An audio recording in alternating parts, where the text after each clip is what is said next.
video will teach you how to properly set up and run your PC planner. Please watch the additional videos for full in-depth information regarding all aspects of your system.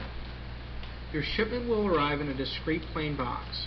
First, unpack your box and make sure all items listed on the packing list are included. If any item is missing, make sure it's not marked as backordered. If it is, we will get that item to you ASAP. To open your system, simply pull on the side door handle to view the contents inside. First, place the air stone with attached tube into the hole on the rear of your reservoir.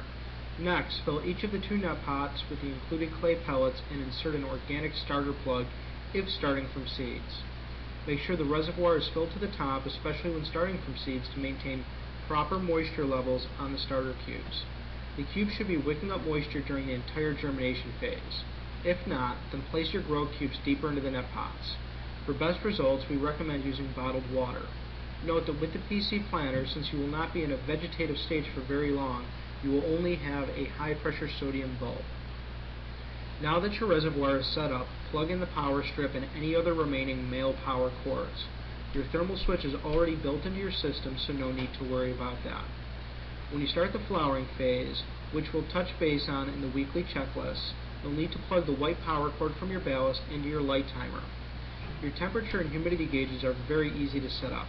Simply place the remote sensor within your grow box near the plant growing tips. Follow the written directions for a detailed description of your interface options. Some key notes though. Your internal temperature should be between 75 and 87 Fahrenheit. If you start to go over 95 Fahrenheit, you will start to damage your plants, and if you're below 75 degrees, you'll significantly slow your plant's growth. Humidity is not a very important factor. However, in the earlier plant stages, you want higher humidity, example being above 40%, whereas during flowering, you want lower humidity, below 40%.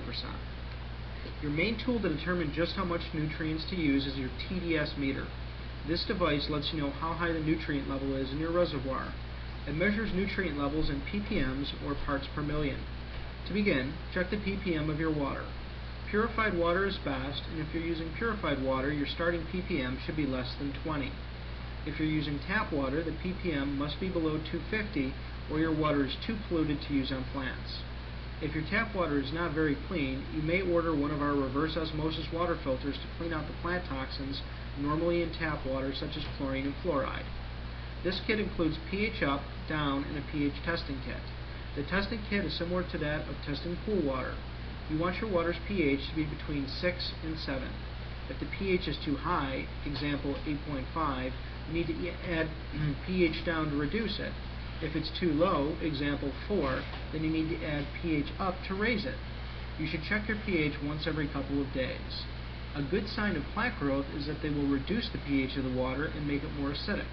Generally, you will be using more pH up than down. If you let your pH get too extreme, then it will most assuredly result in plant sickness and death. Be sure to keep an eye on your overall water level, because when water evaporates, it can concentrate nutrients and throw the pH in your reservoir off much faster than if the same water level is maintained. Let's run through your expected results from your first week. From seeds to 2 inches tall, you should add only 1/4 teaspoon of Florinova Grow to your reservoir. You don't need to worry about your pH or TDS levels much right now if you started with reasonably good water. You should also add 1/8 teaspoon of Floralicious Plus vitamin mix to the reservoir. At the end of week 1, if you have good seeds, you should see plants between 1 to 4 inches tall. During week 2, you'll notice an incredibly rapid increase in plant growth. They will grow from 2 to 8 inches tall during this week. The most important thing to do during this week is switch to the flowering stage once your plants hit roughly 3 inches tall. First, once they hit 3 inches tall, empty out your reservoir and add fresh water. You also switch from Florinova Grow to Bloom and keep the nutrient levels at 2 to 400 ppm. Now change your lighting cycle from 24 hours of light to 12 hours of light and 12 hours of darkness using the lighting timer. Now add 1/8 teaspoon Bushmaster Vertical Growth Inhibitor to the reservoir and spray the leaves with Spray and Grow for optimal results. Finally, after adding nutrients, be sure to check the pH is around 6.5.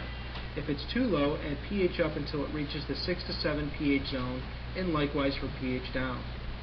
Week 3 should be when you start to determine your plant sex.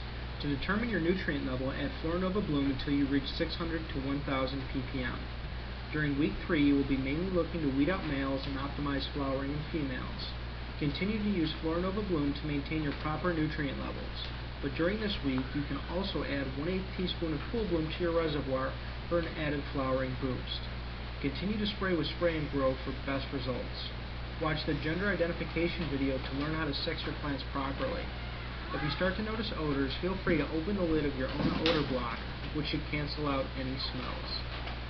This should be your final week if all has gone well to date. For this last week, you'll be cutting your nutrients down to 300 to 500 ppm. This reduction in nutrients helps stress the plant enough to put all its energy into its remaining flowers. If your plants are fruit producing, feel free to pick fruit during the entire cycle. If you're growing plants such as basil and wish to dry it, simply cut the base of the plant stem near the base of the net pot and set it in the bottom of your system against the side walls with the reservoir removed. Then run all your cooling fans and ONA odor block. Your plants should be crack or dry within 48 hours if your room humidity is below 30%. Now that you've successfully gotten your cycle done, you can wash your system down and start all over. If you have overgrowth issues and forget to flower early enough, you can bend your plants over once they reach the top of your system. Do not trim them except as an absolute last resort. Don't be concerned about high power bills, as this unit runs less power than a standard light bulb.